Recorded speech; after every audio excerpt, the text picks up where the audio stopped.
black Chrysler sedan with tinted windows carrying shooters arrived at the parking lot. The Chrysler was initially parked on the east side of the parking lot, faced the YPC. At approximately 2:25, the Chrysler moved to the west side of the lot, facing eastward. The shooters remained in the Chrysler for approximately 40 minutes, apparently waiting for Mac to leave YPC. So, they're there. Based on the surveillance footage provided by YPC, Mac exited the YPC and began walking across the parking lot at approximately 2:59 p.m. As he walked towards his car, two masked individuals emerged from the Chrysler, one from the driver's side door, shooter A, and the other from the front passenger side door, shooter B.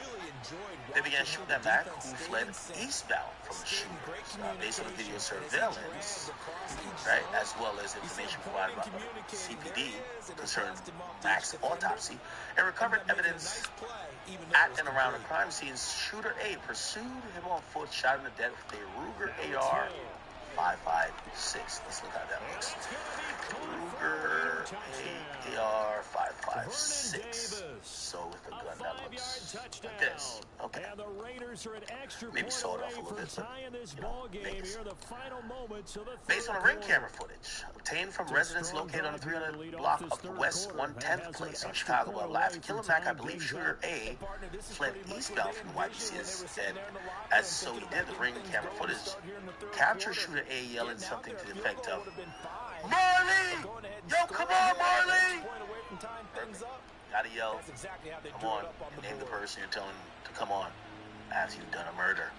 Ring camera footage depicted shooter A fleeing from the YPC after killing Mac. No need to have a mask on, wearing all black clothes, face coverings. When you're gonna yell out the person's name, that's also wearing the same shit. And able to get this out to the 25. Let's wear a face mask, but just talk to each other. Yo, Mike Evans, come on, nigga. We gonna kill this nigga right now. Yo, Mike, let's kill him. You know, they can't see us. We got a mask on. What you talking about? We sliding.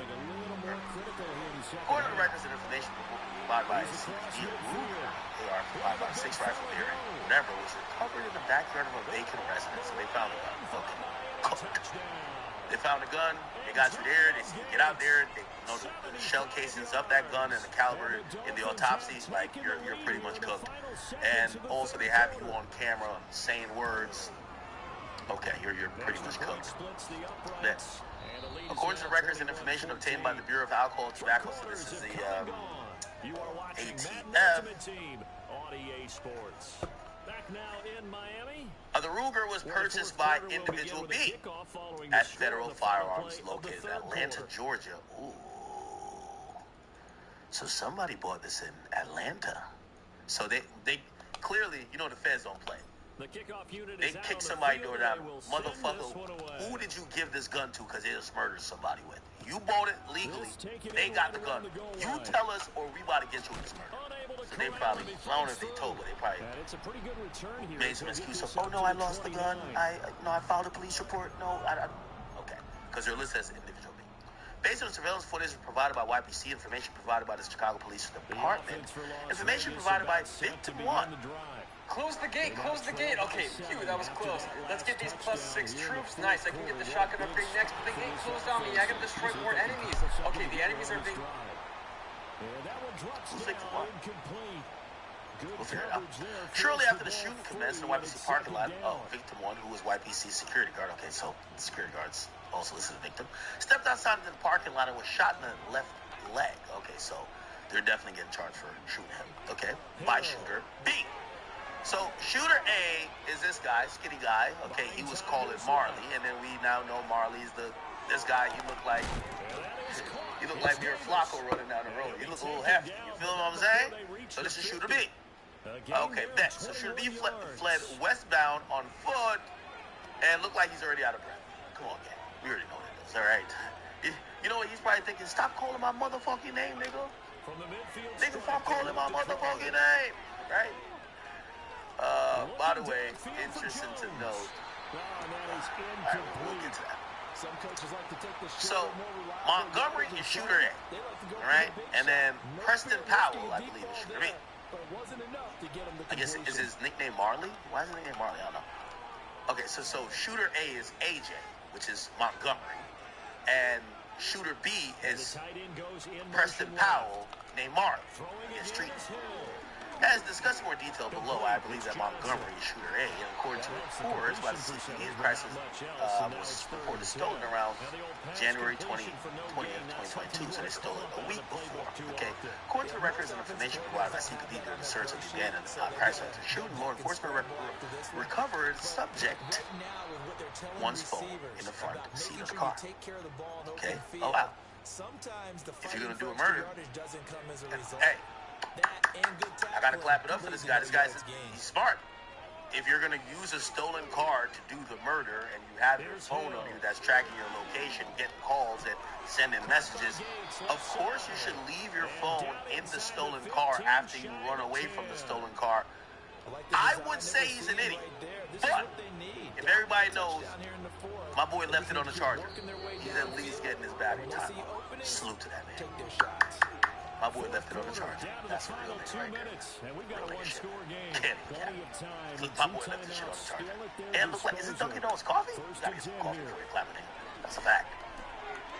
Left it on the charger. Oh, this is great. Perfect. All right. On about January 4th, 2022, a CPD detective. Oh, by the way, you know another reason you gotta leave your phone on the charger is that if it died, maybe those messages wouldn't come through in a timely manner. Or actually, maybe those messages wouldn't come through before the girlfriend who called to say, yo, I lost my phone, cut the service, cut it off, kept it charged. Real niggas, man. All right.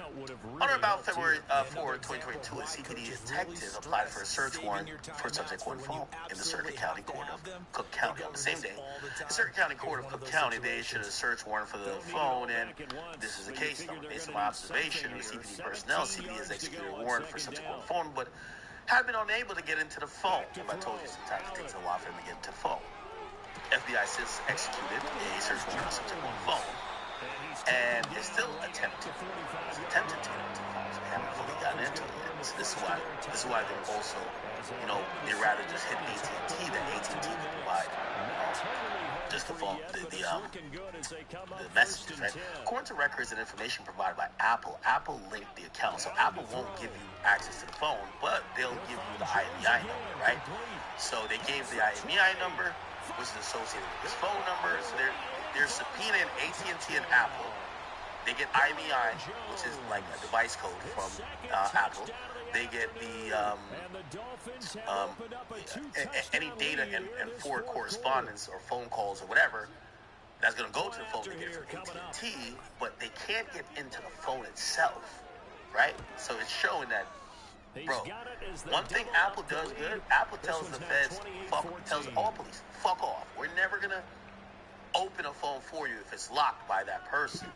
Now, obviously, they have their own ways to get into phones, but sometimes it takes a while. Right? Perfect.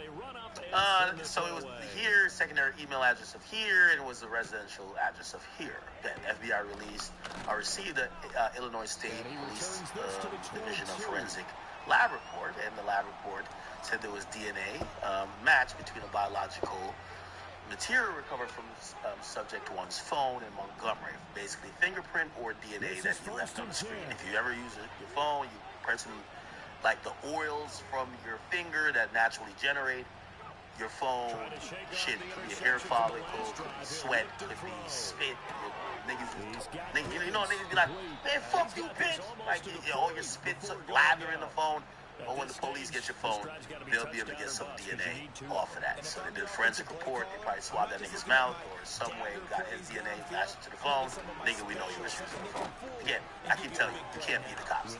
If they want you that bad, the only way you can get away with crime is killing somebody that nobody cares. You kill a celebrity, you kill someone of high importance that they're going to deploy hundreds of thousands of dollars of resources, you're getting caught.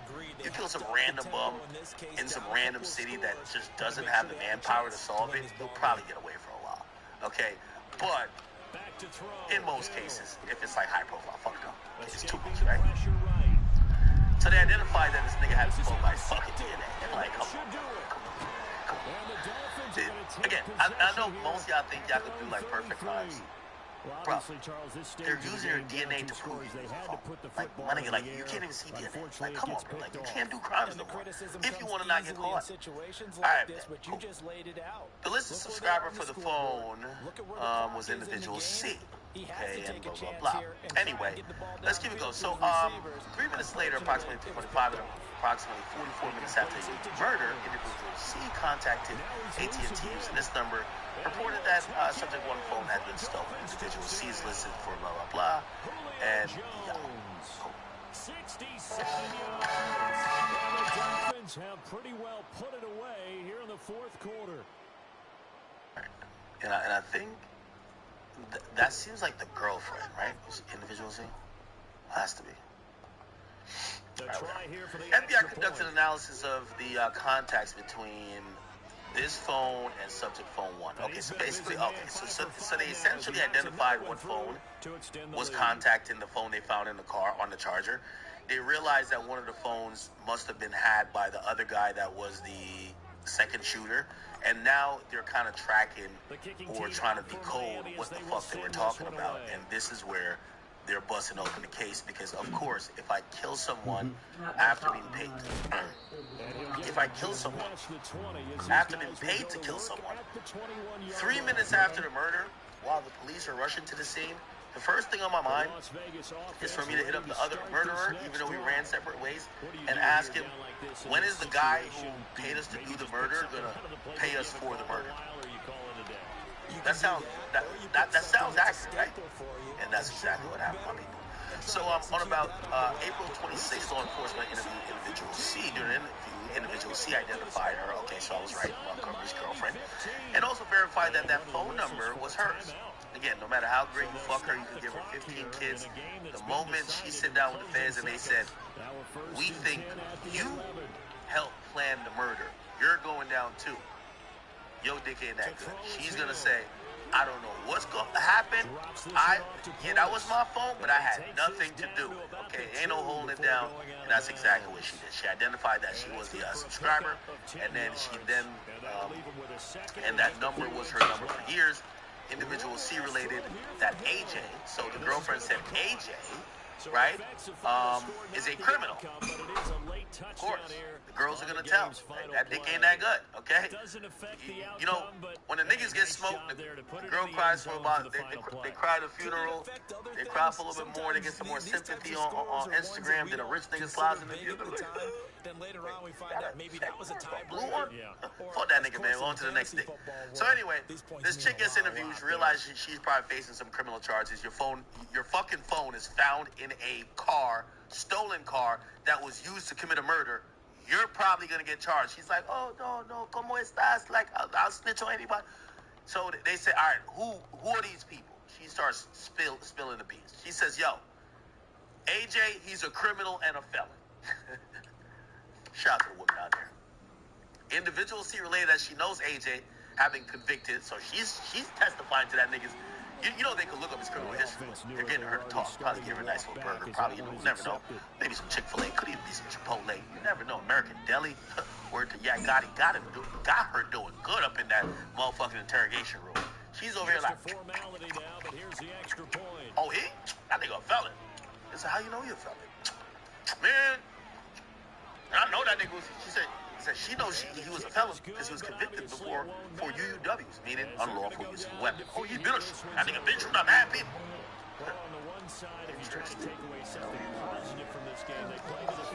Individual C related that she has never been present for any of his arrests. So basically snitching on him and said, yeah, I ain't never been around, but I just know about that nigga. Perfect, okay? Come on. Shorty, you can't get your nails done in jail, so tell on them niggas, man. According to the records and information provided by CPD during the search of the abandoned Chrysler, law enforcement recovered a receipt. You got to keep a receipt in case, you know what I mean? I don't know what's up with criminals keeping receipts. Yo, I went to Starbucks. I kept a receipt. For what? You can't even return the coffee, nigga. Yeah, I went to McDonald's and got a hash brown. I kept the receipt. For what? But okay. Kept the receipt. That was dated January 21, 2022. Jimmy Famous Burger, from Jimmy Famous Burgers. You gotta eat good before you go on a drill. Facts. Another receipt from a Walgreens. Gotta get your gloves. Gotta get surgical gloves from a local pharmacy. And if you do get them, never know. Gotta get the receipt, because after you use a few, you might be able to bring it back. Who knows? Okay, trust. So went to Walgreens. Probably got a little surgical face mask, all that type of stuff. That's probably the place you would go to get that type of stuff. But you gotta keep the receipt. Yeah. Video surveillance footage from the burger spot says that a black female inside the restaurant. So damn, that might be her. Hey, you bought them food, bitch. Like, what are you talking about? Now, it might be said that she was in that. That's proof that she was in that car. Okay, here we go. Bingo! So it shows a black female inside the spot getting the burgers, right? Video surveillance from the Walgreens reflects the same woman was in Walgreens that day. So this is why you know shit is popping. You know why she's telling? She got them niggas the food and probably bought the gloves and mask and all that type of stuff. And probably they said, you're getting charged with murder, bitch. You get what I'm saying? Check this out. It's approximately 3:32 p.m. The same woman exited Jimmy's right here and got in the front seat passenger of the Chrysler. During her interview, April 26, 2022, individual stated that she, so basically the girlfriend of one of the killers, went to get them food, went into the store to buy the stuff, you know, and they probably thought it was smart. Yo, you don't go in the store, I'm gonna go in the store, but you know, I'm gonna just drop you off at home before you go kill them niggas, and like, yo, we're gonna get away with this. Wrong, bozo. And, yeah, so essentially, cool. So, they're saying, identified as a woman in the surveillance footage from Walgreens and Jimmy Burgers. Individual C stated that individual X drove individual C to Walgreens and whatever. So individual X is somebody else during the same interview. So other people were driving that car. So there's multiple other people. Individual C also stated that her mother's name was D. This is a lot of people. They're all driving a stolen car. It's kind of crazy. So inside the stolen car, they found a phone belonging to the girlfriend, receipts from around that day, but surveillance footage, and even what the girl is saying is that, yeah, I went to those places in that stolen car, but, or maybe she was lying. She was probably lying. She was trying to make up a lie at first to say why her shit was in the stolen car, rather than just saying she gave her phone to the niggas who did the murder. She was just like, oh no, it wasn't that car. No, I went to a burger spot in the Walgreens and whatever. Okay, that's probably was it. All right, let's keep going. By the way, let me also read this. On or about May 23, law enforcement interviewed individual X denied driving individual C to Walgreens and Jimmy Burger. Denied he ever having been to Walgreens or Jimmy Burgers with individual C. According to individual X had only been in the car with individual C once on a different location. So essentially what happened is they caught the girlfriend. She's trying to lie for her nigga. So, you know, when you fucking a little bitch, like, she gonna try to lie for you for like 20 seconds before they say, yo, we're charging with murder. Then she tells the whole truth and nothing but the truth. Okay? So she probably was like, so they probably brought her in and says, Shorty, you know this phone right here? And then she's like, what? They said that they okay, we'll save you some time. We know it's your phone. What's your phone number? Charles. We know same phone number. Okay. Why is your phone in this phone? Now, the real answer is probably she gave it to one of the niggas, right? Or one of the niggas was using her phone. But she made up a dumb lie. Oh, yeah, oh, shit. Oh, is that the Chrysler? No, I wasn't the Chrysler. Yeah, my other friend had driven me. I had to go get some nails and lashes. I went to Walgreens, and then they dropped me over there by the burger spot. We were hungry. I said, who dropped you off? She don't want to say the killers. So she said some random name, individual X. Oh, it was Kiki. Kiki dropped me off. Yeah. Me and her, we just riding around. It was like a girl's day type shit. Oh, where? They interviewed Kiki. Kiki said, I don't know that bitch, and I've never dropped her nowhere. I've been in her car with that hoe one time. She's lying. So now they know this chick is lying, right? Come on. Chat, by the way, I'm figuring this out on the fly. I didn't read this before. So, just to let all y'all know, it's a 7-yard carry to set them up. Nothing I'm doing or saying is police work. Is having a little bit of brain. That's how I've gotten to get to the position I have. Dumb niggas being dumb just doesn't help me. No matter how, what I do, like, yeah, I do know I'm a little bit smart, right? Like, This isn't that hard to figure out. Okay. So Walgreen Asset Protection was able to conclude that the unknown female used a reward number of the individual D. So go to Walmart and use your, you know, be like, do you have a phone number? Oh yeah, I do have a phone number. A review of the page, Facebook page, I believe is individual C's Facebook shows a picture of individual C and Montgomery. So, chat. Montgomery was fucking that's his bitch, right? But she's, you know, she tried to act like she didn't know it. She's like, yeah, nah. Yeah, I don't know him that well. They were like, yo, do you know if he's like criminal? Oh, I think I heard that he had fought a charge. But she was acting like she don't know anything. That's your nigga. You're fucking him. Stop it. You were driving around with him. Okay, Powell the shooter B. This is the other one. Discuss more detail. I believe that President Powell was shooter B. According to this, the white plastic cup that had the words "Rise and Grind" written on it, it was recovered in the front seat of the Chrysler. Rise and grind and go killing it. I get it. As depicted in the photo above, the plastic cup was a cup holder closest to the front passenger seat of the Chrysler, where shooter B was located. According to records and information provided by the Illinois State Police Lab, the fingerprints were identified on the plastic cup. Perfect. According to CHS1, Powell used the name J.B. Marley. Okay, so that's why the other guy was saying, Marley! So, of course, your real name is Preston Powell, but your street name is Marley. And, of course, while on the drill, while y'all both are masked up, hoodied up, the other nigga, after y'all ran separate ways, and he wants to get your attention, he shouts out your real name for all the ring cameras to hear. Marley! It works. I mean, these are brilliant criminals, chap. Okay. Which is the same name as shooter A yelled out minutes after the murder. The broken tackle could not free him as he's brought down. According to the records that law enforcement reviewed from the AT&T subject phone 1 received 3 incoming calls from subject phone 3. Based on the telephone analysis, okay. Now, I'm going to skip past a little bit because I want to get to the stuff. I know you're like, yo, this is a great story, but where's Dirk? I got you. So, obviously says, subject 1 phone was left in the Chrysler, so there was no answer. According to records, law enforcement reviewed from Sprint. For an Eagles touchdown. A.J. Dillon, a 10-yard touchdown run. And the Eagles are an extra point away now from tying this ball game. Well, they were looking to pick up the first down on 3rd and short. They got a little more than they bargained for, finding the end zone as well. And oftentimes in short yardage situations, you get a lot of defenders stacked near the line of scrimmage, partner. So if you can get past that first wave, there's usually room to roam, and he found it. Somebody in his house, could be a relative or a girlfriend, who knows. I believe these 3 calls were made from Powell to Montgomery in an attempt to find out where Montgomery was, as both of them had ran in separate locations or directions. Powell was unaware at the time that Montgomery left the phone in the car. According to the records, law enforcement reviewed from AT&T, Powell activated a new account and was issued a cell phone number, blah, blah.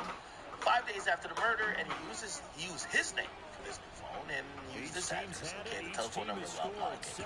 Anyway, now we get to Dirk. It says, Lil Durk released a new song called Aha after Mac was murdered. On or about February 22nd, 2022, Lil Durk released a song titled Aha. I believe the lyrics to the song can reasonably be interpreted to reference that Dirk having people killed. For example, one portion of Aha, my favorite song, Dirk rapped, we be sliding through their blocks and they don't know we had. Buddy ass got shot. He ain't claiming, but I can show his ass. I love that line. That's my favorite line. But not my favorite line. Coach told me before, they always told his runners, run around the offensive line in pregame. Get used to the ground shaking so you don't trip and fall when it happens in a game. In knowledge of this investigation, I believe that these lyrics can be reasonably interpreted. All right. Free Dirk. Can't do nothing. Okay, based on my training and experience and knowledge of this investigation, I believe that these lyrics can be reasonably interpreted to be a reference to Mac's murder. After Mac got murdered, an unknown individual recorded YPC surveillance video of the murder on what appears to be a separate recording device, possibly a cell phone, and distributed the video to others. So after Mac was murdered, someone recorded the YPC surveillance video of the murder and sent it to people. Means somebody got the video from the murder and was sending it around. Wow. Additional lyrics from the Aha music video state, My brother D-Think just got killed, and I've been slow since. But we got back on their ass. I bet they know this. That's a fact, though. It's a fact. My boy don't be lying. And on, bruh. Keep the police out my business. We don't post shit. Here we go.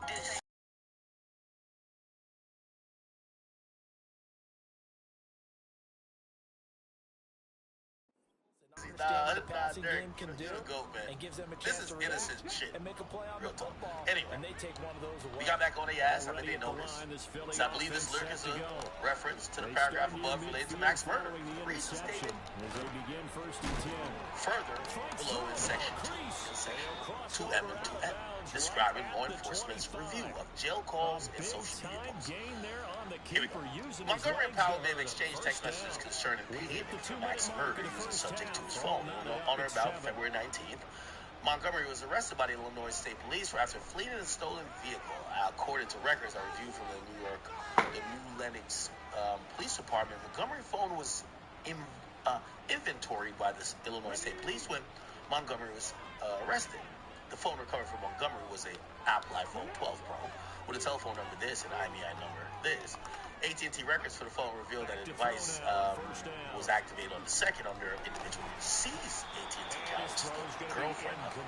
We all know Montgomery, so that's his girl, which is 6 days after Mac was killed. So what pretty much happened is the girlfriend, this is crazy, like this is some stupid shit. The girlfriend realized that AJ left the phone in the stolen car that did the murder, called to cancel. Yo, I think I lost my phone. Did y'all cancel it? They cancel it.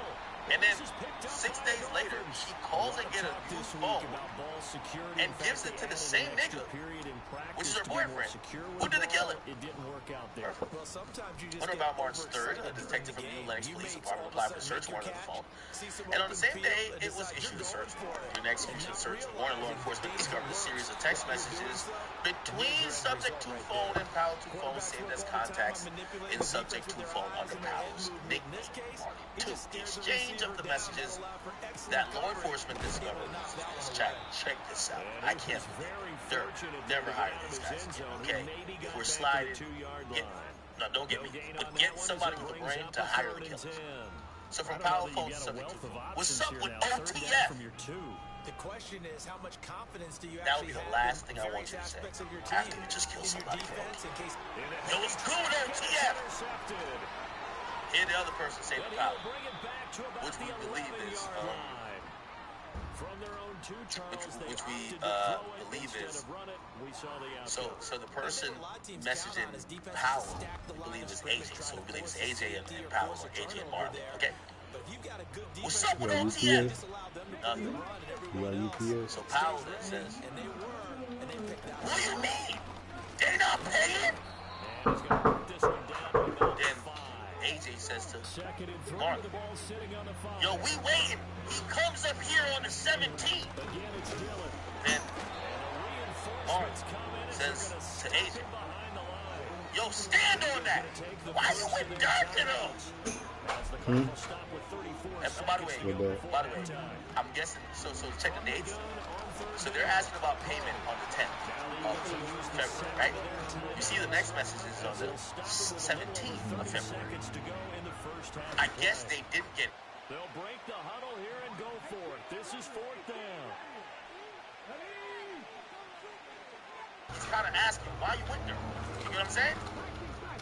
And then he sends a follow-up message. Did Dirk give you that money? No fucking way. Hey, back to throw. Chad. And it's incomplete. They cannot convert, and they turn it over. I know y'all just saying that shit. Convert there on 4th, and the Dolphins defense is able to hold. Look, Chad, these messages, yo, Chad, this is too crazy. What's up with OTF? This is the 10th. Nothing. What do you mean? They not paying? Then the other guy says, we waiting. He comes up here on the 17th. Exactly on the 17th. It says, yo, stand on that. Why you with Dirk and them? Then it says, did Dirk pay? Did Dirk give you the bread? Flush to his right. And he'll toss this one in.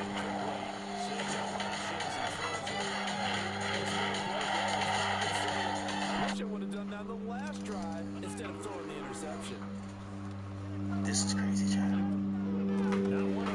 This exchange of messages began 14 days after Mac was murdered. Based on my training and experience and based on the investigation to date, I believe when user of Power Phone 2 asked the user of subject 2 what's up with OTF, the two were discussing Lil Durk and his affiliates. Based on my open source research and conversation with CS1, I know that Lil Durk's record label named OTF, commonly referred to as OTF, based on my review of social media posts and music videos released by the members signed to Lil Durk's label. Lil Durk, I know that members of OTF commonly have tattoos or other paraphernalia displaying OTF. They show this. They show this. When the subject phone exchange says nothing, which you mean they're not paying the user of subject phone 2, indicated that they had not been paid for. When the user of subject phone 2 wrote nothing, prompting the user of 2 to question whether there was an issue with them being paid for the murder. When the user blah blah blah said we waiting comes on the 17th, the subject of user of subject phone 2 indicating that he was waiting for Durk to come in town on February 17th to pay them for having murdered Mac. When the user of said on the 17th, stand on that while you're not with Durk and them, the user blah blah says was telling Durk was telling the other guy to insist on getting paid when he saw Durk on the 17th. The next day, when the user of Power Phone 2 said, did Durk give you that money? So the next day they then said, yo, did Durk give you the money? Just flat out. Just a little pass there, call it the 26. The Eagles offense set to begin their next drive. For the first half, very even. I mean, really, in all facets, this ball game tied, Charles. So as we just want some clothes. Curious to see what that's why these guys are pressing Durk for the money. Clearly, the cops think otherwise, but let's just think the best. Okay, let's hope for the best, Chad. Maybe Durk was trying to buy some baby love. Who knows? He was trying to do anything, but not trying to. Okay. Let's go. The user Power Phone was asking him, subject phone blah blah got paid by Durk to have been murdered. Mac notably, I reviewed the Facebook page of the user with the public display name blah blah. Hindsight, but even foresight, when you got 6 defensive backs on the field, you just know you're going to get multiple coverages. You're never sure what you're going to see. But the biggest one is you don't have much reaction time for your receivers to go get the football because those guys, they're the best cover guys on the field. They go get it. And on that play, they took it the other way for 6 points. Point after, right down the middle. And that makes the score 14-7.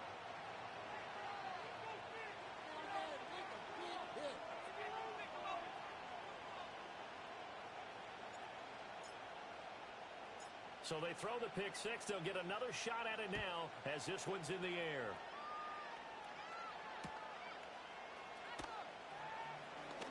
Jones breaking from the contact. And the tackle going to be made right there at the 25-yard line.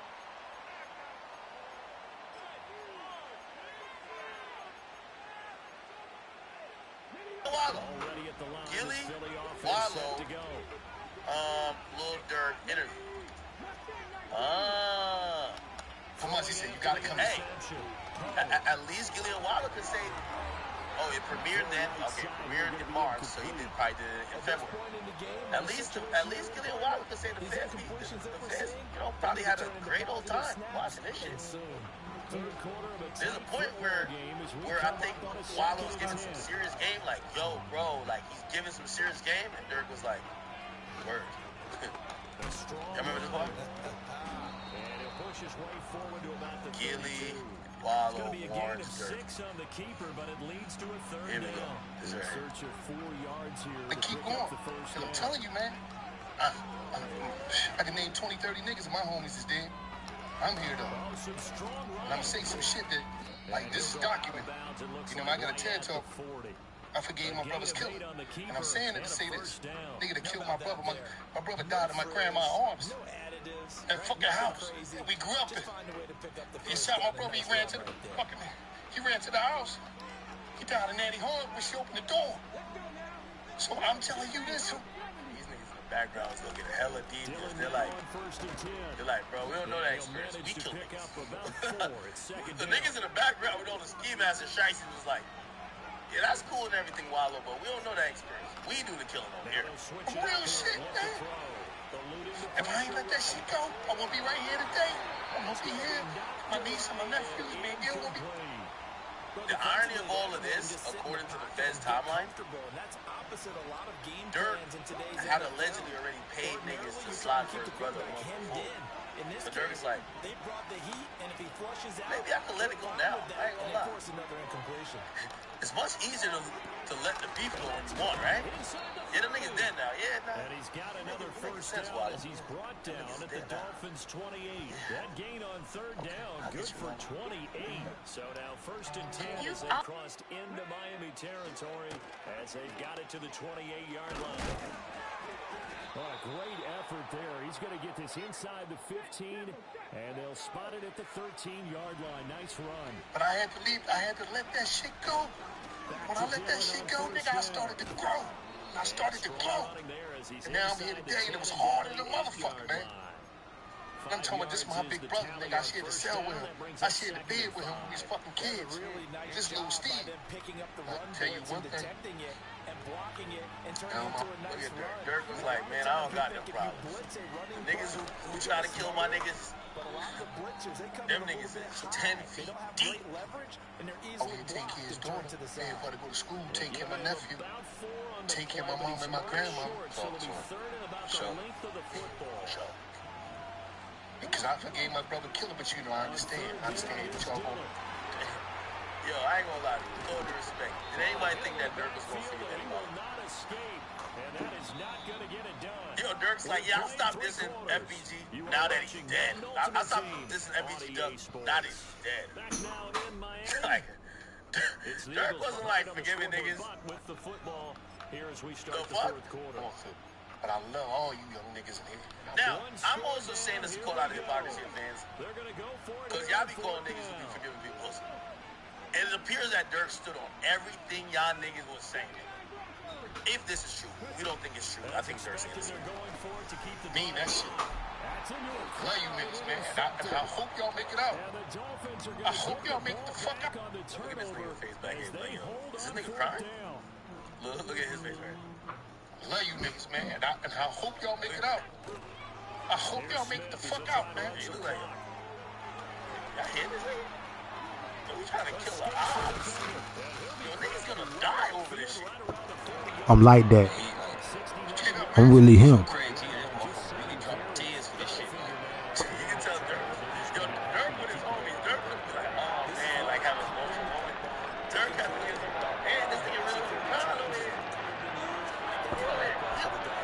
This is your first time joining in, man. Please like, share, comment, tell a friend, turn on your post notifications so y'all know when we here climbing them charts, man. Travis 6 is the Twitch. Let's go. We're sobbing. This nigga sobbing over here. Yo, Dirk is cold. At the 40-yard line. Hey, get up, man. It's so crazy. This motherfucker really dropping tears for this shit. Shit for real, like. I love being around the young niggas because, like, you don't understand, y'all niggas got so much life. And y'all probably don't understand because y'all young, but this system and the way this structure is so scared of y'all because they say that these niggas ever turn that light cut on in their head, we in trouble because they most famous motherfuckers that ever walked the planet Earth. These young black brothers in the ghetto don't fear nothing. So when you switch that shit and you do an energy transfer, oh, it's over. Y'all, nigga ever wake up, it's over. Watch. I'm telling you, niggas will wake up. It's gonna happen. See, for Wallow, right? He always talked to me and he like, cuz you just don't understand how many young niggas I used to see come through that motherfucking jail. Alright, okay, so that happens. Alright, man. Okay, so Dirk does the podcast. He does $1 million worth of game in February, right? And it says I know that Dirk was interviewed $1 million worth of game podcast in February 2022. On February 18th, a user of a Facebook page with a display name so-and-so made a post claiming to have been in the interview with Dirk. The post appears to be made after you want to, bro. Whoever let go, whatever you go, holler. Video was shot, and in the post, a user of the Facebook page with display name so-and-so, among other things. OTF, based on our review of the music video for AHA, the video appears to be a film in Chicago. According to CHS1, the Facebook page or belongs to whatever. Chat it. And now since it's fourth down, that should set up a field goal situation. And a nice sigh of relief This is the defensively same. to be able to hold them to 3. We could. So I the think field this goal is unit is on the Gilly. field as This this is is a Wallow. big spot right here. This And right could here's perhaps Dirk. salt this one away. Wow. Subject for a phone And this on will split the May 5th, 2022. Former employees of blah blah were interviewed. They said that they were called to participants. Okay, we're going to just get to this stuff because this is treacherous. Okay. Harvard later interviewed identified co-conspirator B in a dash cam, blah blah and they interviewed approximately 3 participants. Employee 1 said to law enforcement that she had heard that after Mac was murdered, there was anywhere from 50,000 to 500,000 being offered for someone to kill Mac. Employee 1 told law enforcement that YPC keeps daily sign-in sheet. According to the sign-in sheet, co-conspirator A and B arrived there. So they think that the people who set this into motion arrived to this place. They probably knew he was going to be there. And then when the dude got there, they called somebody else to show up, and they left. And then those people didn't kill him, probably, right? GG. According to the filings, there's outgoing calls from all of these things. Start walking to the parking lot. Alright. This is spelling it all out. They researched the phone number and determined that it was registered to social media posts. On or about February 20th, I reviewed publicly available postings of this on Facebook account. And they got a nigga shit. Facebook account. Isn't this just...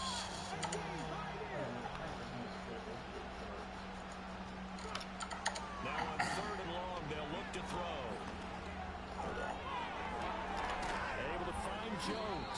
Well, he's had the interception woes in this one, Charles, and that time a little bold to throw it into double coverage, but he beat the double coverage. That he still will challenge defenders downfield, even though the ball's been in jeopardy a few times in this game. A nice ball there against multiple defenders, and they advance it downfield. Now the Eagles will use the second of their timeouts as they get the stoppage with just under 50 seconds remaining in the fourth. Is this? They'll look to throw again. My boy stayed at Harvard.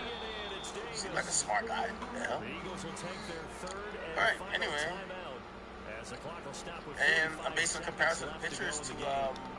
Montgomery, CPD records, I believe most of the pictures on the profile depicted Montgomery. He updated his Facebook story with a picture of him holding money. So they're going to think this is the money that I paid. And the Lil Durk song, Aha, playing in the background. The Facebook story was captured by law enforcement, and the picture of the post is below. Where we be sliding through the blocks and they don't know we have. Based on my experience investigating violent crimes and their links to social media, I believe Montgomery made the book's Facebook post to brag and take credit for Mac's murder.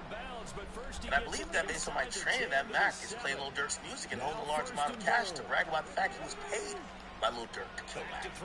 Now there was a jail call review. So through this investigation, law enforcement officers have been monitoring jail calls of Montgomery and individual that law enforcement believes is associated with Montgomery based on they've made 12 calls from Cook County Jail to the subject. Cool. And I'm trying to see if on or about April 5th, 2022, I received recordings of phone calls that individual one made while detained at Cook County Jail during a call made by individual one from Cook County to unknown individual from February 1st. Individual one stated to the unknown individual in summary, individual one heard Lil Durk said, "That's deep." Individual one said, "He woofing like Tay-Town. He woofing like Tay-Town, and if that's for D-Thing, then check his bitch. That shit ain't free." Your shooters about to get on your head, Durk. They said Durk was like woofing like Tay-Town did it. Because remember I told y'all, Durk, D-Thing, dog pound or whatever. Then they get to like Lamron, Lamron OTF, right? And then after that, Dirk started fucking with the Tay-Town dudes. So I guess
with my lifeless daughter body on that floor for over 30 minutes, almost about 40 minutes. I sat there. I'm in shock right now. My mind is all over the place because I literally witnessed my child being murdered in front of me, in front of my eyes. This is the story of Akilah Clark, aged 19, a Walmart employee who was shot and killed by her co-worker after he forced his way into her house in the middle of the night. Police say a man opened fire at a Walmart in Covington, then went to a nearby neighborhood and shot a woman to death. Atlanta News First Joshua Skinner is live off of Emerson Trail. So this is where things ended, Joshua, and you actually got a chance to speak with one of the victim's moms. He shot her right in the presence of her mother before fleeing. Unfortunately, her co-worker, 24-year-old Dwayne Eden, had fatally shot some people back at Walmart where they worked before he tracked her home and fatally shot Akilah too. Police say just before 2 a.m., a Walmart employee walked out of the store, got a gun, then came back into the store and shot an employee. And then on the way out of the store, he shot a second employee. What could have led to the shooting of this beautiful lady along with her other two co-workers? Was it a case of bad love triangle, pure jealousy, or just a deranged co-worker who had the need to shoot people? Let's find out. Hello and welcome to Twisted Crimes. Subscribe and hit the like button for more stories. early this morning, approximately around 2 o'clock, we had an individual that works here at Walmart had left the store, went out retrieving a weapon, came back in, and located a certain individual inside Walmart. He realizes his job to make more out of it than what they give him. Picks up 3 on that carry.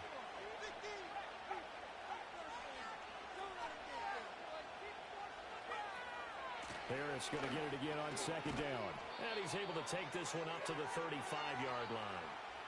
9 yards to pick up there, and it's a first down. Well, there's plenty of real estate for him to maneuver on that run, and let's face it, it shouldn't be a surprise. Covington, Georgia is considered a relatively safe city in the state, ranking as the 38th safest city in Georgia. While Covington has a lower crime rate than many other cities in Georgia and the U.S., it's still important to be aware of the potential risks and take necessary precautions. Akilah Clark, aged 19, was a very beautiful young lady who had everything going for her. Here's a second down and 7 from the 37. Baker to throw. Caught by Gates, left side. 7 yards there and a first down. I know exactly what's going to be said about that play from the defensive perspective. What's that? That's why I tell all you guys we need more than one tackler to the ball. He broke the first tackle. Luckily enough, there were more people there to get him down. Now a first down carry for Harris. And a lane slow and materializing there as he'll get maybe a yard up to the 45. Oh, there's plenty of traffic waiting for him up the middle. but give him credit. He tried barreling through anyway. They're fortunate to get a yard out of that one.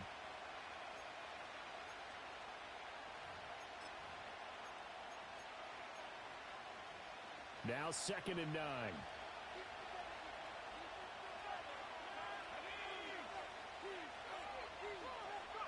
Now Baker. Oh, the ball comes out on the hit, but they'll say it's incomplete. They'll put a check mark in the box where the defense coordinator was saying, how well can we stay with these receivers if we're in man coverage? Because he just did it on that one, forced the incompletion.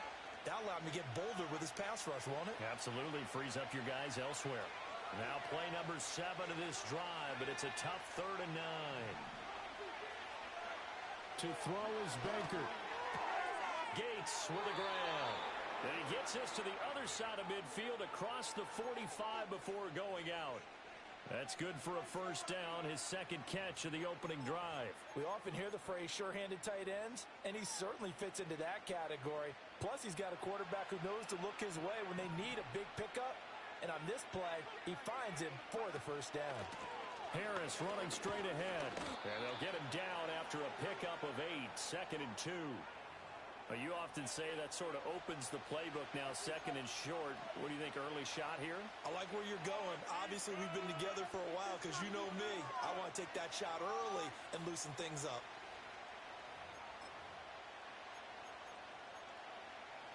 Second and a couple.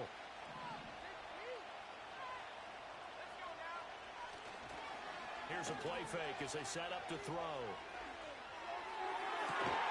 And that's going to be incomplete. I certainly thought he had an open look beyond the first down marker to his receiver, but they just couldn't connect, and that will send them back to the drawing board. Trying to pick it up on the ground with Harris. And Harris is not going to get there. Great work defensively to stop him short. Well, that'll bring up 4th. They had the 8-yard gain on first down, but unable to do much from there.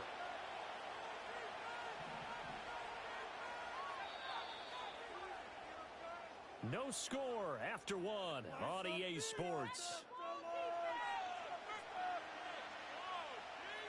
Charger football to start quarter number 2.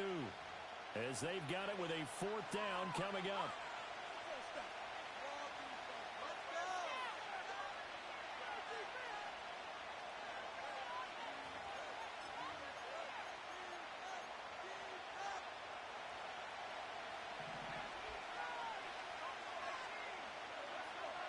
Looking to throw. Work in the middle of the field, and he's got a man complete. And they're able to get this one past the 30 to the 25-yard line.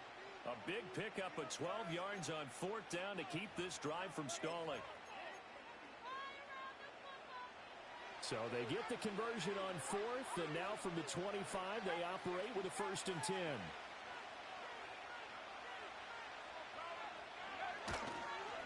On the give, this is Harris. Trying to keep those big legs churning, but he's going to go down in the backfield.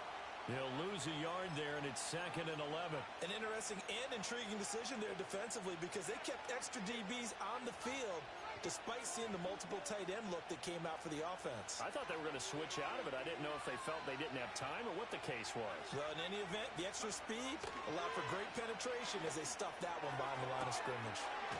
This is caught. Touchdown. Ladd McConkey, 25 yards for the touchdown. And the Chargers post the first points of the ball game as they take the lead here in this 2nd quarter.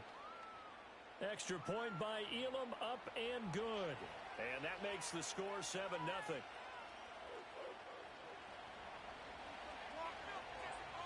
Following the touchdown, here's Elam to kick it away.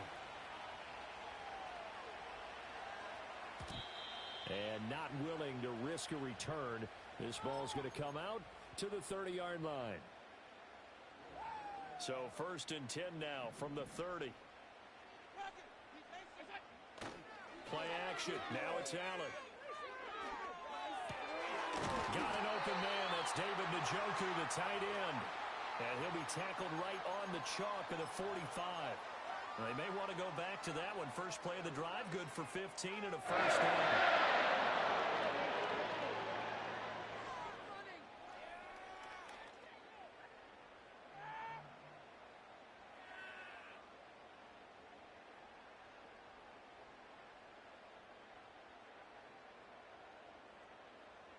coming up to the line, and they will need to run another play here before the 2-minute warning.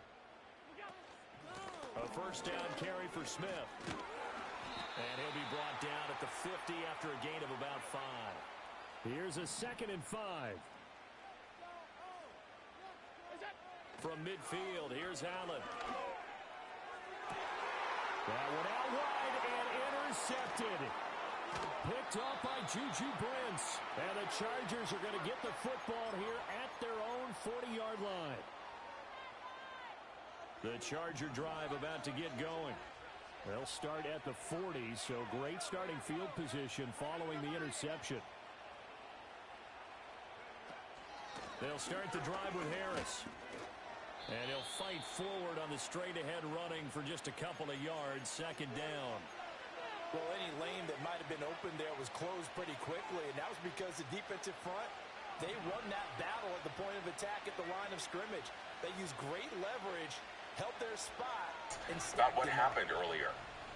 Here's 2nd and 8. Jonathan Faith, it's heartbreaking. The family of Akila Clark, the woman who was shot and killed here, says the man kicked in their front door, chased her around the house, and then shot her to death in front of her mother while her sister hid in the closet. Just about 2 months shy of Akila Clark's 20th birthday, police say she was gunned down by Dwayne Dubb, who police say was her co-worker. She's like how the sun's shining is probably her. Like that's literally what she was. She was just a light. Like she was the life of the party. Natalia Edwards is Clark's aunt.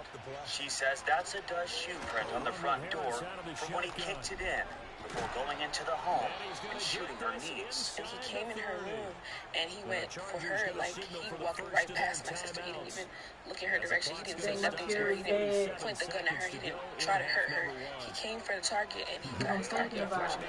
Meanwhile, at the Walmart Friday afternoon, customers and employees were being turned away after police say Ida shot 2 other co-workers earlier that morning. Those last 2 plays. On first down, he'll drop to throw. Got his man complete over the middle. It's Washington. Now the Chargers will use the 2nd of their timeouts. So as they talk it over, we step aside. Just picking up yardage in bunches here these last few plays. They have moved right down the field, and just like that, they're going to be set up with a 1st and goal. And they've got 3 tight ends here on 1st and goal to add some extra mass. Harris. And he'll get it down close to the goal line, but not quite in. And offensively, they'll take the timeout with 6 seconds left in the 2nd quarter. 2nd and goal from the 1. They'll try and run with Harris. And this time he is in. Yes. Najee Harris in the final seconds of the first half. And the Chargers will extend their lead here just before halftime. Everybody in the stadium knew what they were going to do right there, CD. 3 tight ends on the field, all that extra bulk, and they run it in. And you saw where that one went, right? You run it over your best blocker. I can just see the head coach right now. I want to run this one over the big boy. And they got it done. Extra point by Elam, up and good. And it's now 14-0. 4 seconds, all that remain here in this first half as the kick gets away. And no run back here. That's going to be a touchback, and we'll bring it out to the 30-yard line. The Dolphins at the line ready for their next drive. And you wonder if with Allen's arm, they might just take their chances by dialing up a long one. Oh, going for Jefferson downfield. This is caught inside the 15. And great yardage here all the way deep into Los Angeles territory.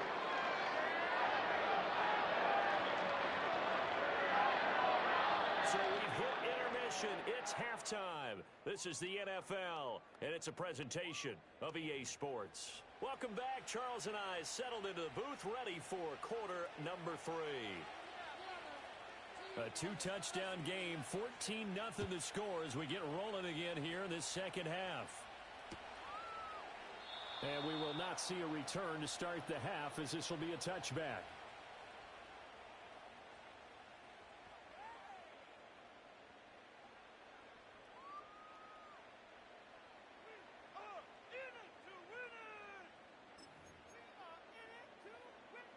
First down Miami as they get set to start the drive.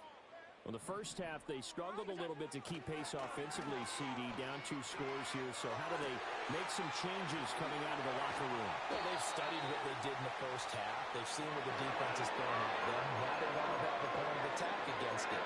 So you come out, you're not going to get all the points back on one drive, but get started on it. Start chopping into that lead, and maybe it'll inspire your defense to help out as well. Allen now looks to throw. He's got his man, Gates.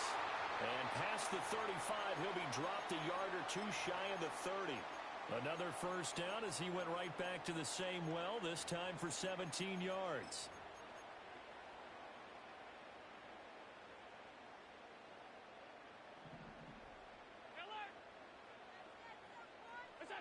To the air, Allen. Yeah, that one drops down, incomplete. Good coverage there, forced the ball free, and it's second down. He was trying to get that one out to his running back out of the backfield, but that one was read and timed perfectly, and they were able to break it up. Third quarter from Miami. This is 2nd and 10. On play action, Allen. And that is taken in by Njoku. And he's brought to the ground with another first down at the Chargers' 17-yard line. They give him 13 yards there on the play and a fresh set of downs. Still in search of their first touchdown of the game, but they're on the move. 1st and 10. Toward the end zone, but that's going to wind up incomplete. Just what they need, a lecture from me, but subpar offense is what helped get them into this spot. And now they're continuing the trend with incompletions. That won't get them out of it if they don't change something soon. Smith up the middle. And he'll fight forward maybe to the line of scrimmage, but that's all. Officially nothing on that one, no gain, so they're left with still 10 to go on 3rd down. So the shotgun snap to Allen. And a big loss here as he's taken down. That's sacked by Khalil Mack. Now that was a passer's nightmare. The front door totally shut down by the defense, so he kept going backwards, hoping to find another avenue of escape. It didn't exist. Gonna let this thing go deep for Gates. And it's knocked away and incomplete.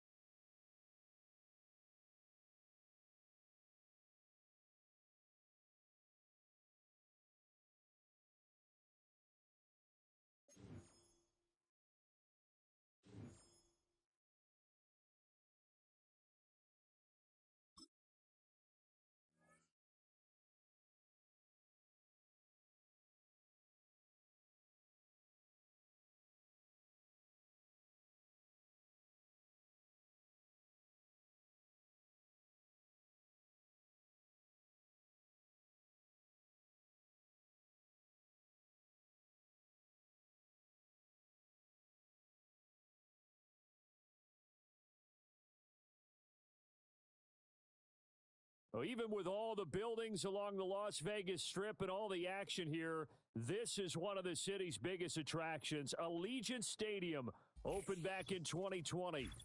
Brandon Gaudin and Charles Davis, thrilled to be with you from the broadcast booth. And, partner, before we get this thing started, what are you going to be watching? Who gets off to a fast start? In horse racing terms, they talk about catching a flyer out of the gate. Who sets the pace and makes the other team chase? And that's going to skip into the end zone for a touchback.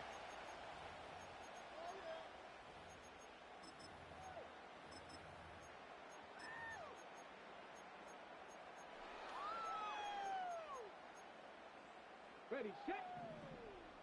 Cowboy 80. On the ground, this is Derrick Henry. And they'll get 8 out of this before being stopped at the 28. A nice run here early on. It doesn't take a great play caller to realize you want to establish a guy of his caliber with runs like this early because they'll pay dividends as the game progresses. Line of scrimmage, the 28 now as they come up on 2nd and a couple.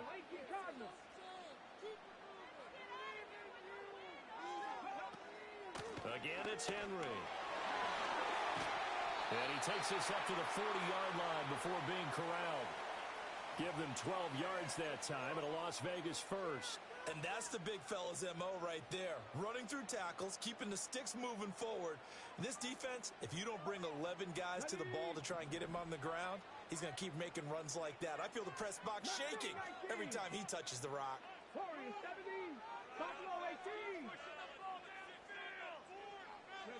Here's Stewart to throw it. Looking left side, and he's got a man. That's Bowers. And able to break one tackle, but then quickly brought down. But a nice little gain. A good position to be in here, 2nd and inches. Inside handoff, Henry. And some solid footwork there as he'll take this down to about the 38. Give them 12 yards that time at a Las Vegas first.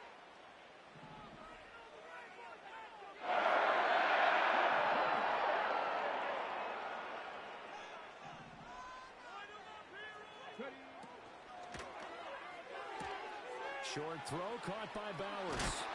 And brought down, but not before they're inside the 25. That's good for a first down, his 2nd catch of the opening drive.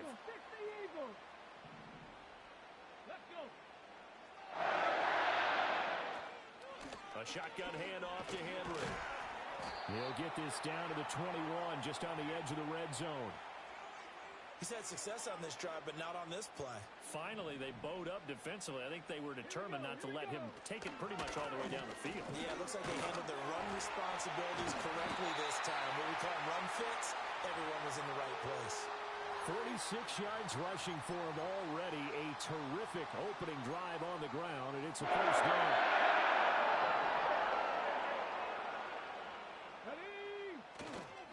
A handoff running left, Henry. Pushing his way through, and he fights his way into the end zone for a Raider touchdown. Derrick Henry, a 10-yard touchdown run. And the Raiders are on the board first here this afternoon. Now the extra point try forthcoming. And that makes it 7-zip Vegas.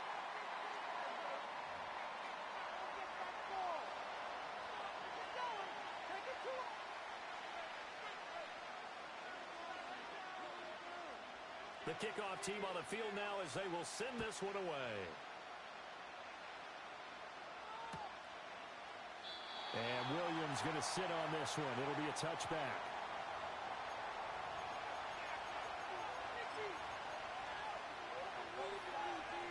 To the ramifications on the line. There's Kawhi and Steph. Looks to lead the season series 3-zip. Under 4 to go. Warriors down 3.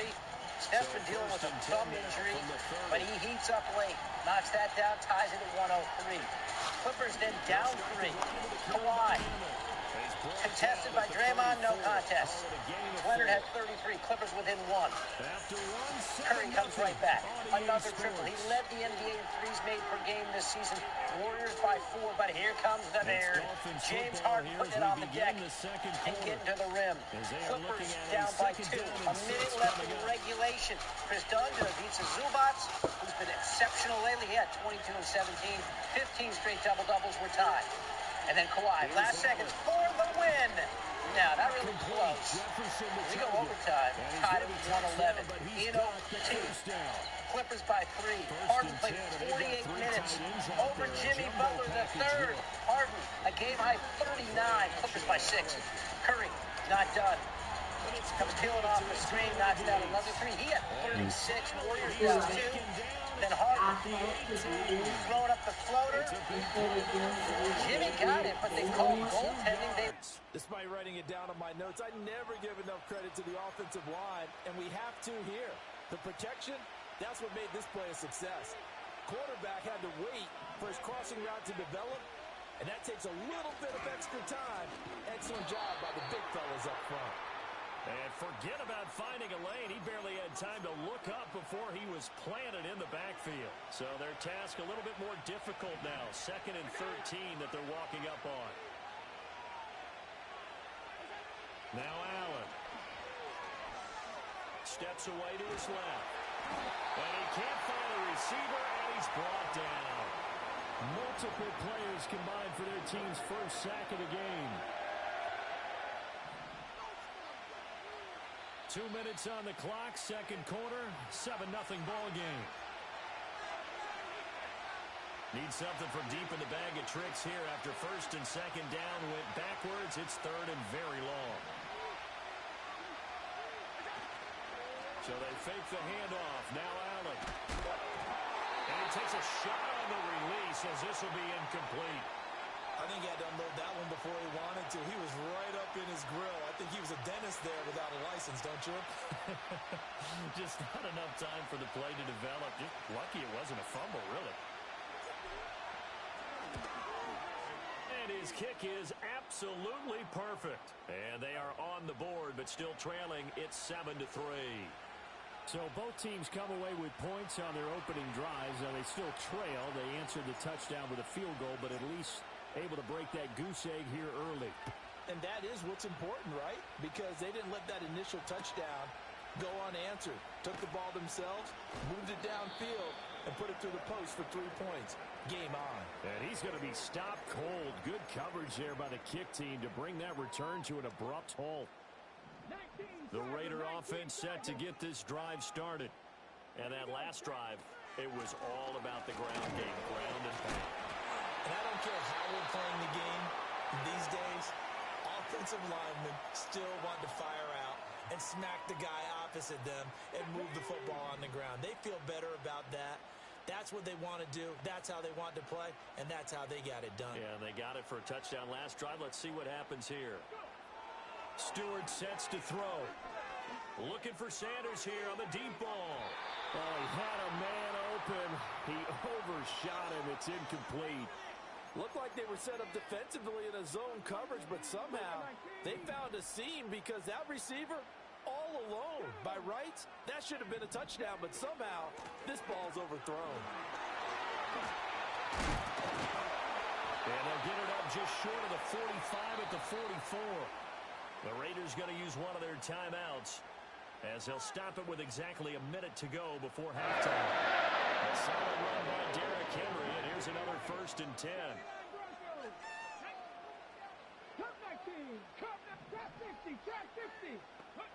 Throwing now, Stewart. Looking deep for Julio. And he will score. Touchdown, Las Vegas. Julio Jones.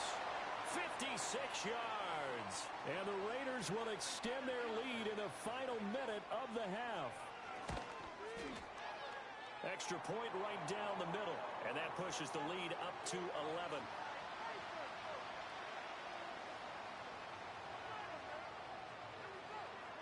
Set now to kick this one away, and off it goes. And no run back forthcoming, so this will come out to the 30.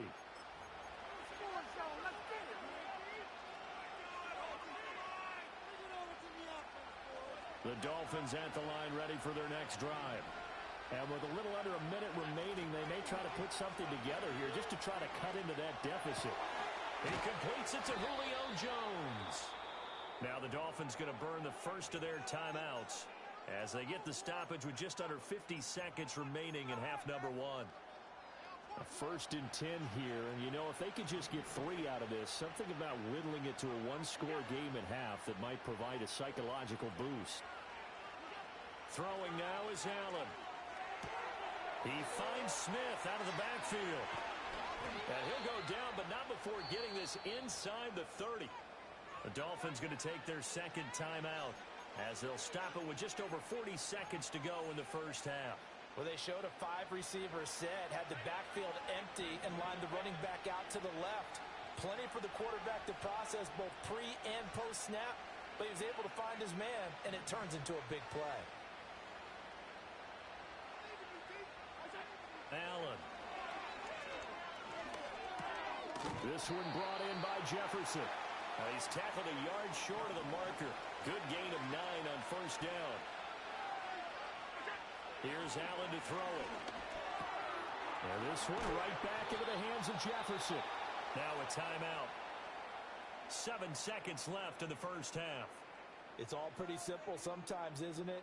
Go where the defenders are not, and he does exactly that. Makes a nice catch to move the chains. Defense, got to find a better way of accounting for the shorter routes that are being run against them.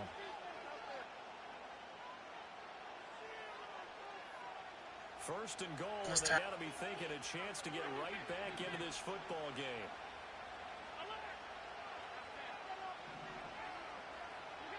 Now Allen again. To the end zone, but it's incomplete. That was a touchdown if he could have hung on. Instead, it was a well-timed collision to jar that one free. So with 4 seconds to go in the half, here's the field goal unit onto the field.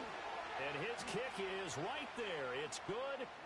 So a long drive gets him down inside the 5, but ultimately they settle for just the field goal. And I have to think that if maybe they were a yard closer, that would have made their decision tougher, and I think they likely would have gone for it. But in this situation, they just decided to take the 3, and I think it was a smart move. That's it for the first half. 2 more quarters to go. We'll have plenty more to see after the break. And we welcome you back live now inside the booth alongside Charles Davis. I'm Brandon Gordon, set and ready to rock for the third quarter.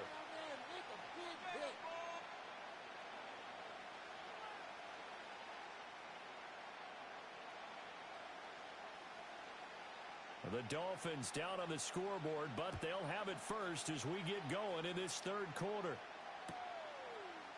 And the half will begin with a touchback.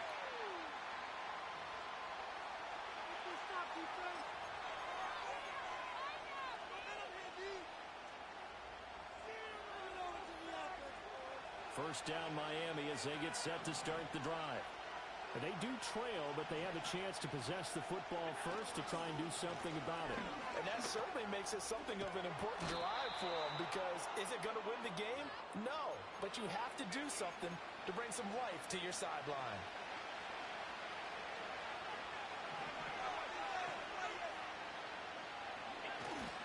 They'll stay on the ground with him. And nothing doing. He's immediately taken down at the line of scrimmage.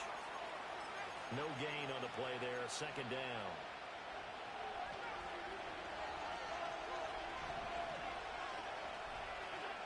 Allen going to throw. Short throw hauled in by Kelsey. And he'll be taken down, but not before he gets into enemy territory. That his first catch so far. They've held him under wraps, but he's got a first down there. Allen off the play fake. On the move to his left. Gates with a grab. And he'll take this into the end zone for a Dolphins touchdown. Antonio Gates, 49 yards. And the Dolphins have cut the lead back down to 2.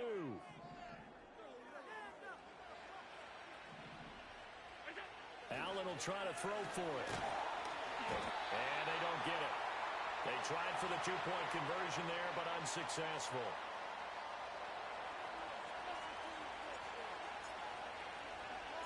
The kicking team out for Miami as they will send this one away.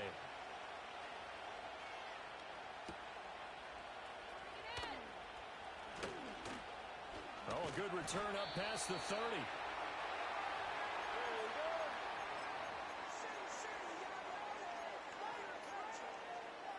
The offense for Las Vegas about set to begin the drive.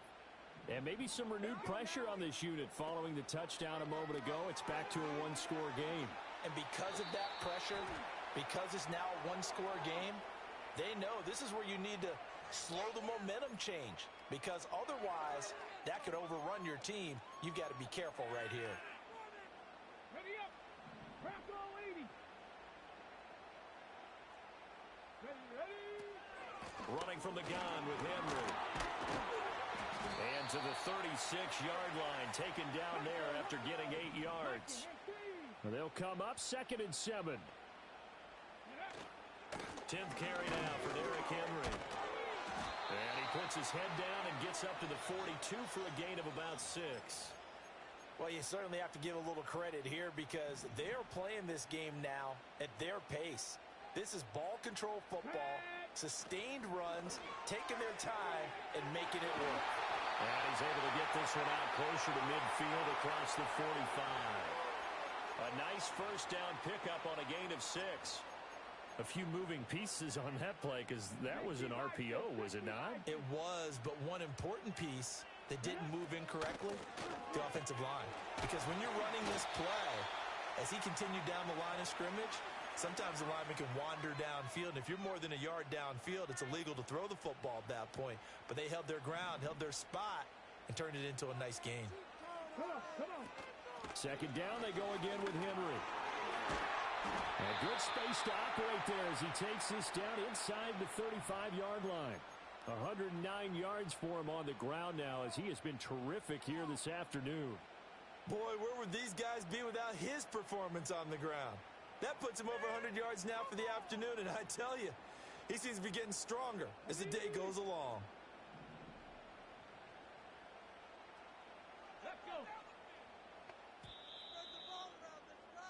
And they're not going to get to the line to run another play. So we will switch ends as the third quarter has come to a close.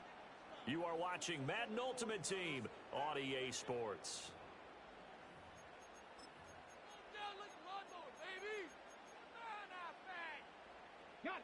From the 34 now, here's 1st and 10. Henry up the middle. And he's going to get 7 out of this before being taken down at the 27. Oh, that's one to warm the hearts of all those old school football players, isn't it? Tough, hard, gritty run, got behind his pads, bowled over a few people. Look at that one, right up the gut. So through 3 quarters, no reason to lighten up now.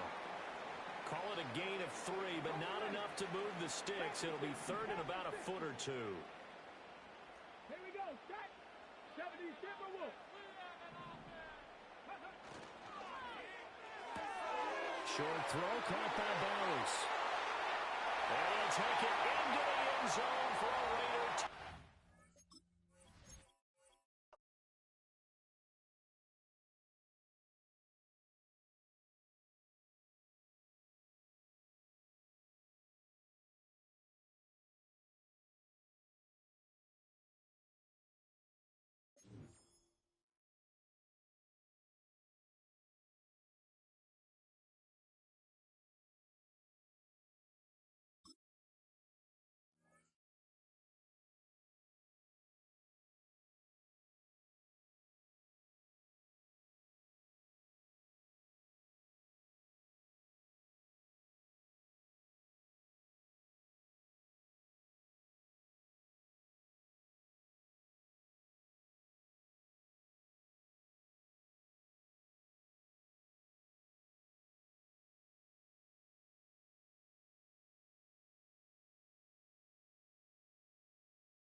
A city known for its incredible skyline, its nightlife and beaches, today centered around this venue, Hard Rock Stadium here in Miami. Welcome, everybody, to the booth. I'm Kate Scott, joined by Brock Ewert for this game. And Brock, as a former quarterback, I know your focus is on the offensive side of the ball ahead of this kickoff. Yeah, these two offenses are so fun to watch because the best offenses in this league, Kate, they're about trust. And it just pops out. When you study them during the week on the game film, you just see it. They trust one another. That's head coach, that's coordinator, that's play caller, that's to the quarterback, and then certainly the 11 on the field. Both these groups are getting it done. Returnable from the 2. And the return sets them up just beyond their own 20.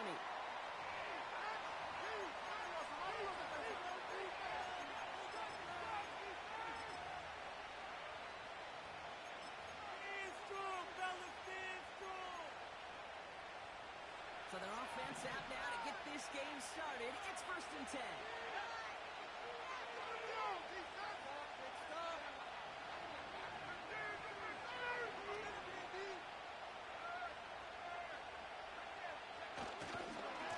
Drive begins with Henry. And the defense gets there to force a small loss.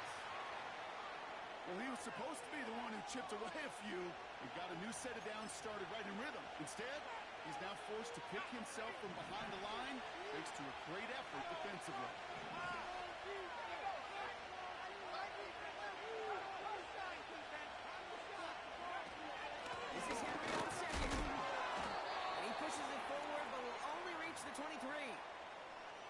It's a gain of 3 after the loss, but still 3rd and 8 to work with.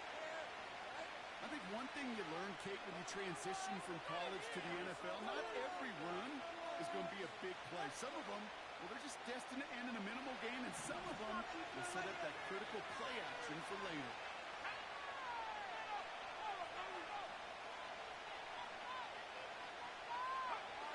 Here he is on 3rd down. Escapes the pocket. Caught by Purdue. And they finally bring him down, but that is a big gain and a new set of downs. Give him 32 on the play. And it'll bring up a Pittsburgh 1st down.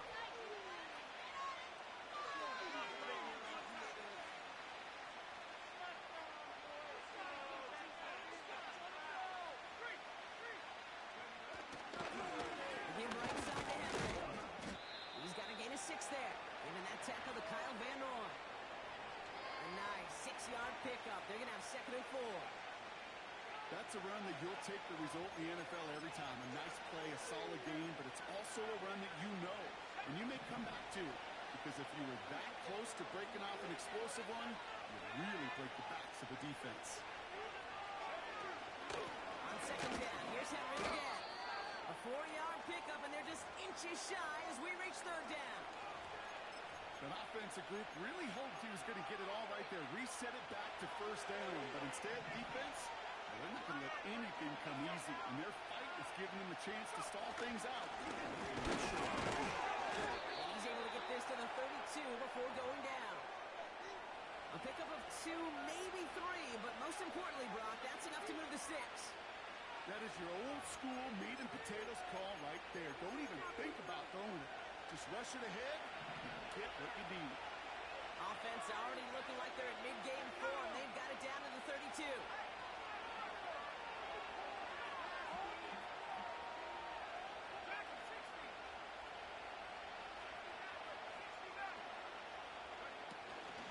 First down, and they go right back to it.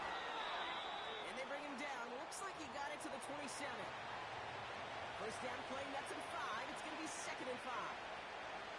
A humble 5 to 6-yard gain on the ground. Not a huge gain, not a game-changing play by any means. But one that keeps you on schedule and takes some of the starch out of that front 7. Another run for Henry. We finish 1 quarter in what's still a scoreless game. Couple of zeros on the board right now. Back to Hard Rock Stadium right after this. Lock him up right here 1 time.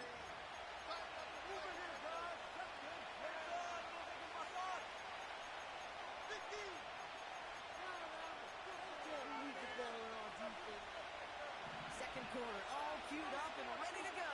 It's Steeler football. They've been moving it well, but face a 3rd down here.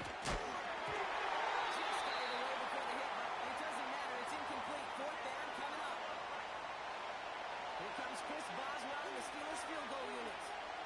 From the right hash, about 45 yards out. Dicker connects there. And they're on the board.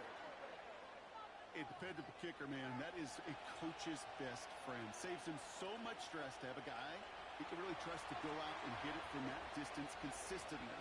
Because from that far out, no kick is a guarantee. Now Boswell on to send this away. Here comes Williams on the return. And he's brought down just inside the 25 on the return.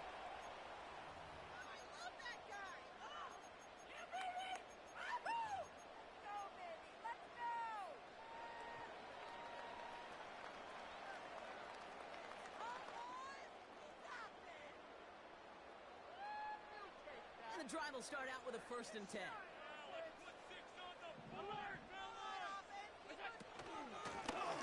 of the gun, they'll give it to him inside. And he'll get this up to the 29-yard line. Halfway there on 1st down. That brings up 2nd and 5.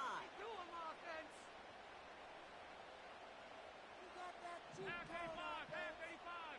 Look out. Back to the well again. Oh, he gets clobbered behind the line.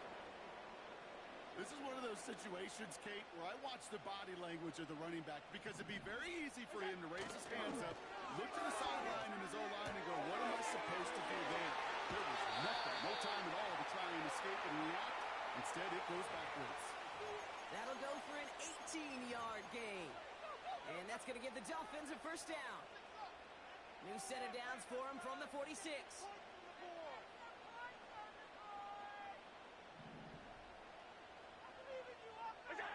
First down throw for Allen. He had it for a moment, but a great defensive play to jar it loose. Incomplete. Well-timed strike by that defender to knock it free. So second down coming up. Operating from the gun, it's Allen. Finds a seam down the middle. There it is, touchdown Miami. The Dolphins finish off their opening drive. So a touchdown on the board for them, Brock, as they start this game off a perfect 1-for-1 offensively.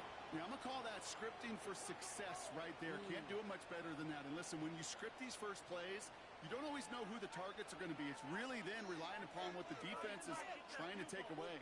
They couldn't take away that big old tight end. That one splits the uprights. And the Dolphins won up the opposing field goal. They start with 7 on their opening drive.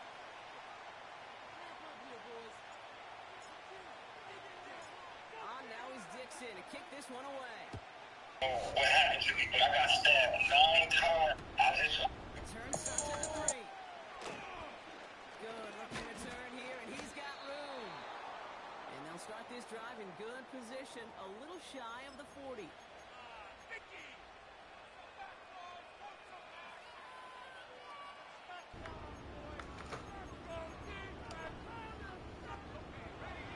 Right now I'm here with Nature Boy. So yeah, man, I'm calling from Memphis, prison, man. Hey, listen, I'm figuring out everything that's going on. I got they told everybody this non-like threatening, what happened to me, but I got stabbed 9 times, bro. By GD, they stabbed me, beat me down. I got stabbed with a machete in my leg. They punctured my lung. You feel me? Like, they really did, bro. And then they threw me in the cell after that, bro. Like, for real. Like, the first time they threw me in the cell, I had a punctured lung. And it took the nurse to take me out to be like, yo, my lung was about to collapse. I would have died in here had the nurse not told me, like, yo, man, his lungs are not working. Like, people do not know this, right? Because they didn't have me in this cell, trapped. I've been in this cell for the last 8 months, 24 hours, bro, trapped in the dark, without no power in it. I don't have any power myself. I have to run a line from somebody else's cell to my cell. These people are trying to kill me because of the corrupt case that's going on. I would never rape a woman ever. I don't need to. I did a lot of crazy shit. People don't like me. I get it. I did all that stuff for clout. But this is real, and I know people don't even care about this. They don't like me. I get it. You know what I'm saying? But at the end of the day, this is happening to us as black men. This is happening to us in here. Like, they kill us and they get away with cases. You feel me? So I gotta make this public. I gotta let people know what's going on here. It's illegal, bro. This is corrupt in here, man. And people like they trying to poison my for real. You hear stuff, Jeffrey Dahmer and all this stuff, like, oh, these homeless stuff. These people will try to make you go crazy and try to make you kill yourself. I'm way too strong, right? Because my mind knows, first of all, I ain't raping nobody, so I'm innocent. You feel me? So it's crazy. This girl out here lying on me right there. And everybody knows she's lying on me, but don't nobody like me. And I get it. But my story needs to be heard. The judge is corrupt. Right now, she's in the news again. Because she's in the news for being racist, the judge, right? But check this out. That's why I was here telling the transcripts from my case, right? I can't even start my appeal. First of all, I can't put no nail out. They won't let me get no nail out. They keep talking to myself because I keep getting cell phones just watching what's going on in the world. I haven't really been live because they're going to be on my transcripts. My transcripts haven't came out. It's been a year. I had my trial during Young Doug's trial. Young Doug's transcripts out. My transcripts still ain't out. And guess what? The day they sentenced me, my lawyer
They're at a premium And in she this couldn't league. know. Then we can appeal back. We can appeal that. She said, to the retrial. Why would you give me a retrial? We got all the evidence that shows that this was all messed up. We can go to another judge. You see what I'm saying? And have the other judge look at all the evidence that shows why we deserve a retrial. So she's not going to hit the button for retrial. So what she wants to do is keep me silent. Right? So they took my page down. If you may notice on Nature Boy TV gone. They took it all down. All the stuff that I was putting down about my stuff, they made sure they got that. Took it down. All my videos gone. All you see about me is negativity. You don't see none of my teachings. Nothing. You see what I'm saying? It's very important to understand about R. Kelly, me, and Diddy. You know R. Kelly's life, right? You know he's a singer, right? You know he's a singer, right? Yeah. He's a genius. He's a writer. He's a singer. Everybody. So you're seeing his shadow. Okay, he got a dark side, right? Right. Then he got a dark side, right? But you know what he's known for, right? He's known for doing dirty things with his life. He's immoral, right? Right. You hear that? Got it? Okay. You even know what my life is. Okay, you only know me for my show. No. You don't even know what my life is. You don't even know why these people are attacking me. You just know that I'm a bad person. That's like you just see R. Kelly for, he's a rapist. He's a pedophile, whatever. Right? But you never knew why they attacked this nigga. You never knew my life. You only knew my shadow. You only met me. Everybody knows me through a shadow. That's how I think it's through a shadow. But no. And the return sets them up just beyond their own 20. Oh, boys, we got... Offense ready to begin this drive. 1st and 10. Now Allen off the play action. It's his running back. And he's tackled after gaining a handful. Every once in a while, it's fine to be conservative on 1st down, especially when you get enough to stay on schedule and get a little something coming out of it, too. Halfway to the marker. It's 2nd and 5. From the 27. He's got Smith. That play good for 17 on a 1st down. Something out of nothing, Kate, that may as well be listed on his resume because he's so good at it. Caught that one near the line, and after that, it was all him, turning a modest pass into far more than a modest gain. From the 44-yard line now, 1st and 10. Here's Allen. Tight end reels in the shallow throw. And he gets it past the 50 and down to the Steelers' side of the field. That's what you call efficiency. Exactly what you're looking for on 1st down. Textbook. It sets up 2nd and very manageable, and it creates that space if you want to take a shot downfield. And he'll get them enough for a 1st down. Hey, Kate, you want to see a picture in the football dictionary of staying on schedule? That was it.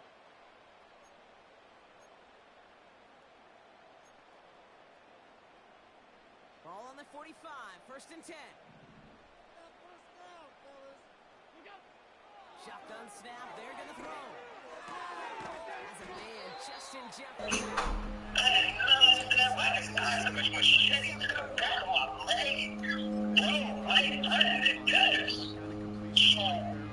They had to take me back to the hospital. Stick a tube in my lungs, suck out the blood, and literally patch that shit up.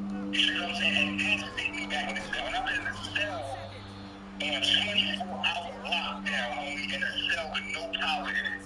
And I'm not playing. I'm about to release a video to show you how I'm running a wire to someone else's cell just to get power in my cell, bro. Just to get a light. I have a light bulb. You understand what I'm saying? A light bulb. I had to rig this shit. You feel me? And then once they put me in, they have the water on. I have to buy my water. And all my food, I can't trust in the food. I gotta get by from the Allen now on 1st down. Completed over the middle. And he'll be brought down here at the 23-yard line. Quarterbacks will look for their tight end short in just about any situation. They take away the deeper options. Well, there's their consistent source of positive yardage, the trusty tight end. Here's 2nd and 2. The throw is caught. And they get this down to the 10-yard line before going down. So they'll be set up for the 1st and goal when we come back. It's Dolphins football.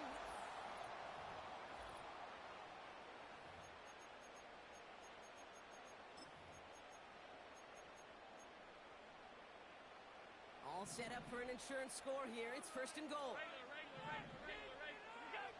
Allen gonna throw again. He brings it in. And he's able to get it to the 2 before the stop. Moving quickly, trying to get set again. They'll try and punch it in. And he gets in. Touchdown. The Dolphins now lead by 10. Now in a close game, they needed somebody to make that type of play. Now it pushes their lead to a couple of scores and makes a comeback that much more difficult. You know, Kate, their offense did its part and padded the lead. Now it's up to this defense to make this 2-score lead hold up and carry it across the finish line.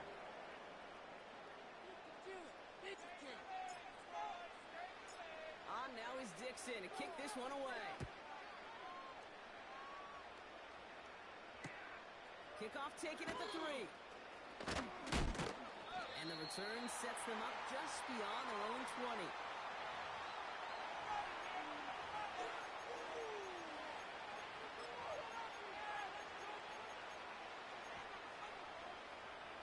They're out and set. 1st and 10.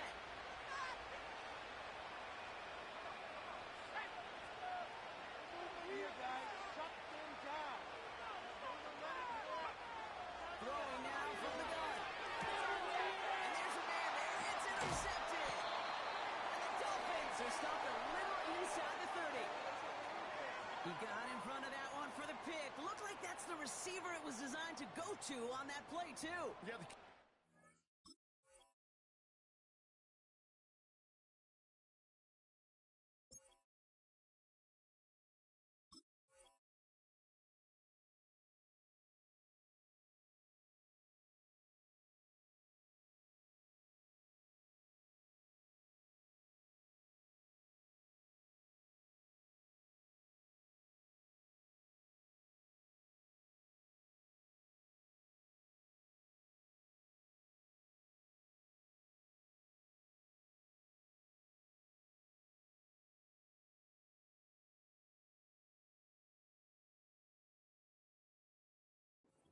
to miss the lurky defender in coverage right there. That's where, as a QB, you've got to have the vision to not just see your route, but see those defenders in front of it. If you